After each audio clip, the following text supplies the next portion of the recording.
Hello, नमस्कार दोस्तों। मैं अमरदीप कुमार स्वागत करता हूं आपके अपने YouTube channel free online academy पे। आज हम लेकर आए हैं कक्षा 10वीं के गणित का अध्याय 11। अध्याय 11 के अंतर्गत हमें पहले दो प्रश्नावली को पढ़ना होता था। पहला प्रश्नावली 11.1 और दूसरा प्रश्नावली 11.2। तो प्रश्नावली 11.2 को अब हमें नहीं पढ़ना है, क्योंकि 2021 न्यू सिलेबस के अनुसार इसे पूर्ण रूप से हटा दिया गया है। हाँ,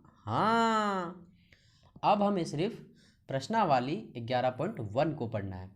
11.1 में एक इंस्ट्रूमेंट बॉक्स की आपको ज़रूरत पड़ेगी। उसमें जितने भी मटेरियल्स हैं आज इस चैप्टर में यूज़ होने वाले हैं, तो आप सबसे पहले एक इंस्ट्रूमेंट बॉक्स निकाल लें।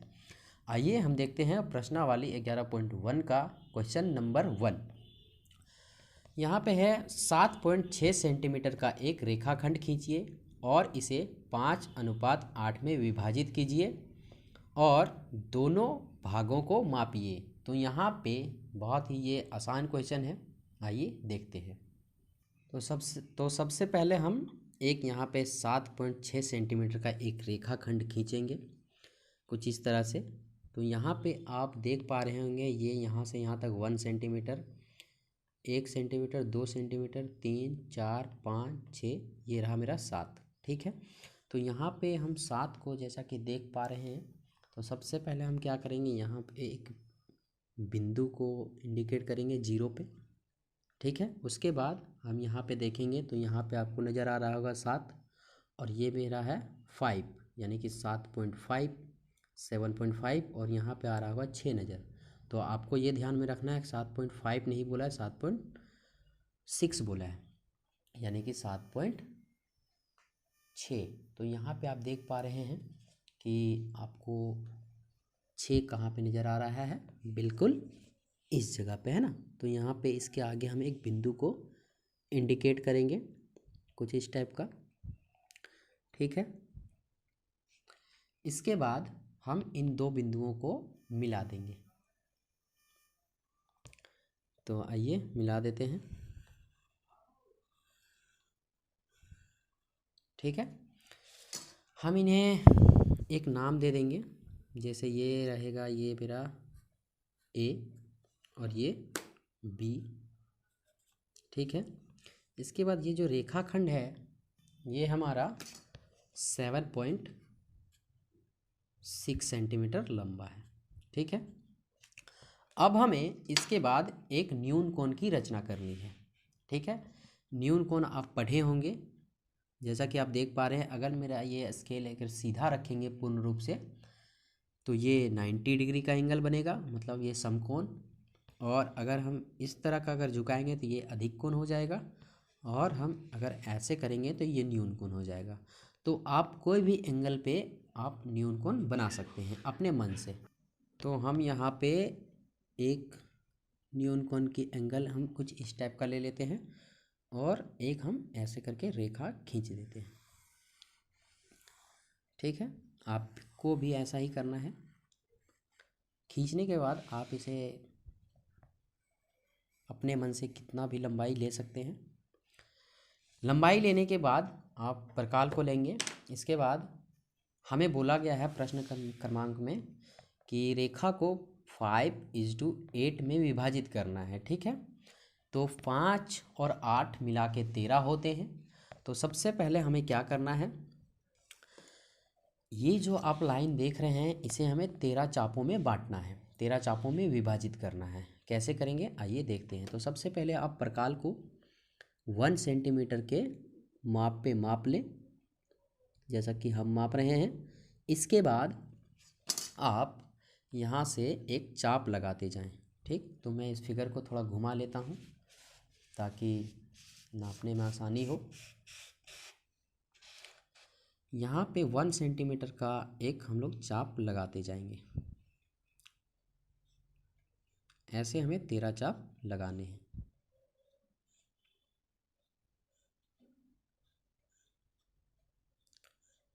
ठीक है, ध्यान रहे कि ये चाप बिल्कुल बराबर होने चाहिए।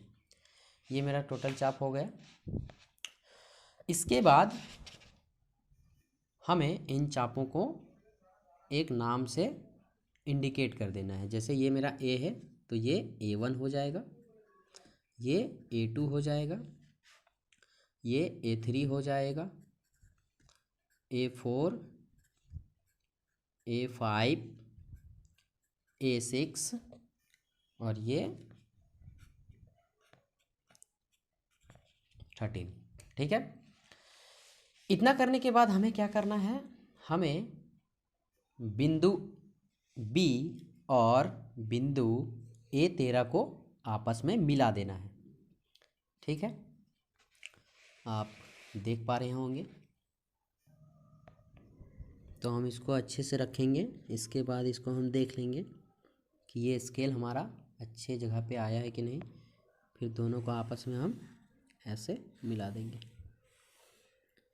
ठीक है, मिला दिए तो कुछ इस टाइप का आपको दिखेगा। ठीक, आइए इसके बाद क्या करते हैं, आप अपने प्रकार को खोल लें। आपका जितना मर्जी है आप उतना खोल सकते हैं, मैंने इतना खोला है। इसके बाद इतना खोल रखा है मैंने। इसके बाद आप A13 पे आप एक आर्क करेंगे कुछ इस टाइप का। ठीक है, और A5 पे आप एक आर्क करेंगे कुछ इस टाइप का। A5 पे इसलिए क्योंकि हमें 5:8 में विभाजित करना है। तो आप देख सकते हैं A5 पे मतलब यहाँ पे एक आर्क नहीं है, A5 में और ये 8 में बट गया है। ठीक है, लेकिन अभी हम यहाँ पे इसको सॉल्व नहीं मानेंगे। इसके बाद हमें क्या करना है, यहाँ पे जो आपको एक अर्क दिख रहा है ये वाली बिंदु, जैसा कि आप देख पा रहे हैं, देखिए इस बिंदु को जहाँ पे ये प्रतिच्छेद कर रही है रेखा और ये प्रतिच्छेद कर रही रेखा को माप कर लेना है आपको स्केल के, जैसा कि आप देख पा रहे हैं। उसके बाद यही माप से आप इस प्रतिच्छेद करते हुए पे रेखाओं पे इसको रखेंगे और एक यहाँ पे एक ऐसे इस चांद पे एक आर्क लगा देंगे। ठीक है, आर्क लगाने के बाद एक यहाँ पे हम इसको एक बिंदु से इंडिकेट करेंगे। इंडिकेट करने के बाद यहाँ पे बिंदु 5 आपको नज़र आ रहा होगा। तो इस बिंदु 5 और इस जो प्रतिच्छेद किया है चांद के ऊपर ये आर्क, इसको हम आपस में मिला देंगे।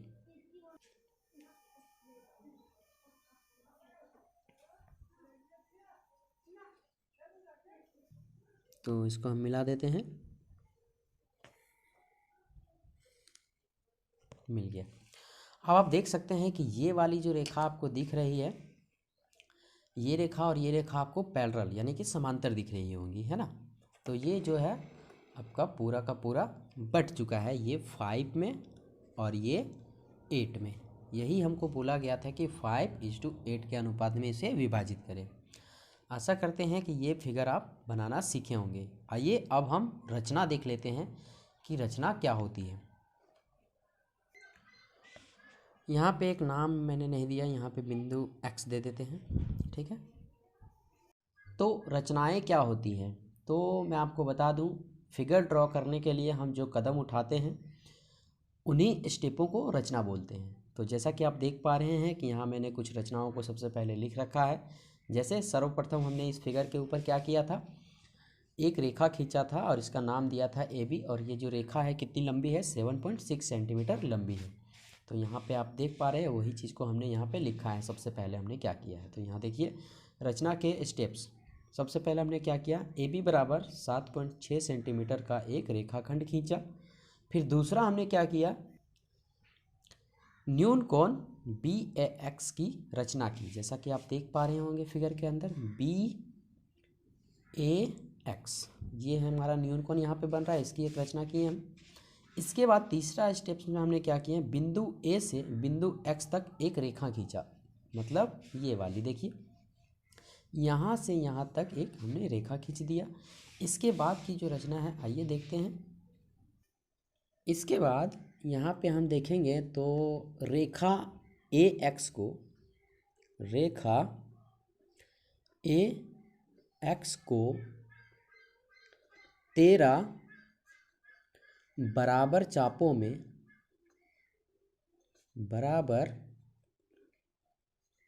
में विभाजित किया।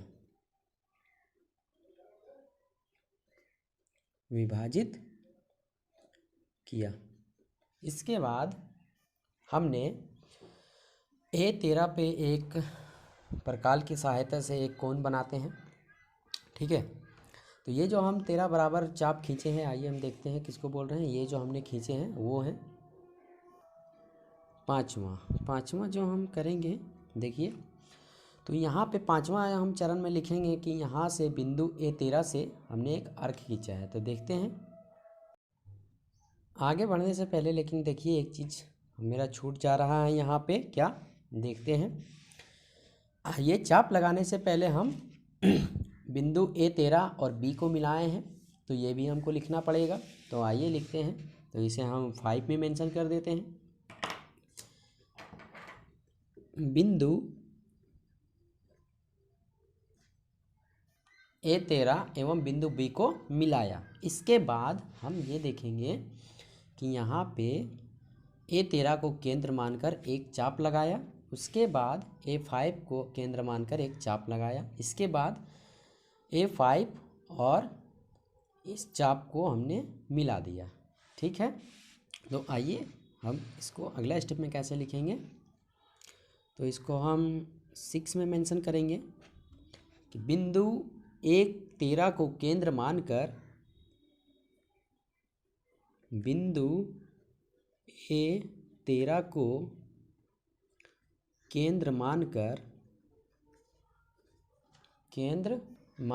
एक चाप लगाया। बिंदु A13 को केंद्र मानकर एक चाप लगाया।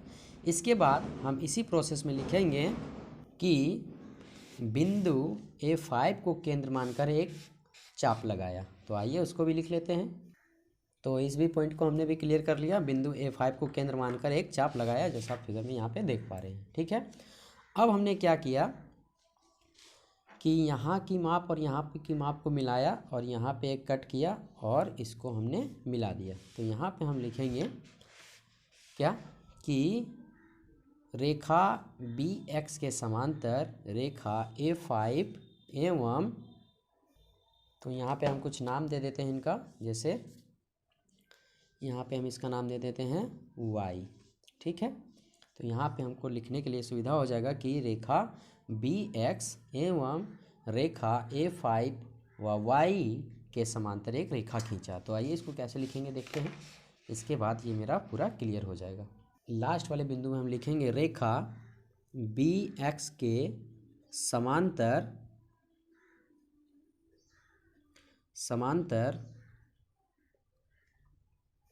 रेखा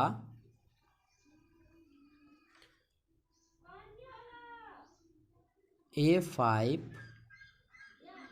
व Y खींचा। इतना करने के बाद आपका ये पूरा क्वेश्चन कंप्लीट होता है। आशा करते ये आपको समझ में आया होगा। अगर आपका कोई त्रुटि है या फिर मेरे समझाने में कोई त्रुटि रह गया तो कमेंट बॉक्स आपके लिए, कमेंट बॉक्स आप अपने सवालों से भर सकते हैं। मिलते हैं अगले क्वेश्चन में। Bye bye, thank you. आप इसे अच्छे से नोट कर लें।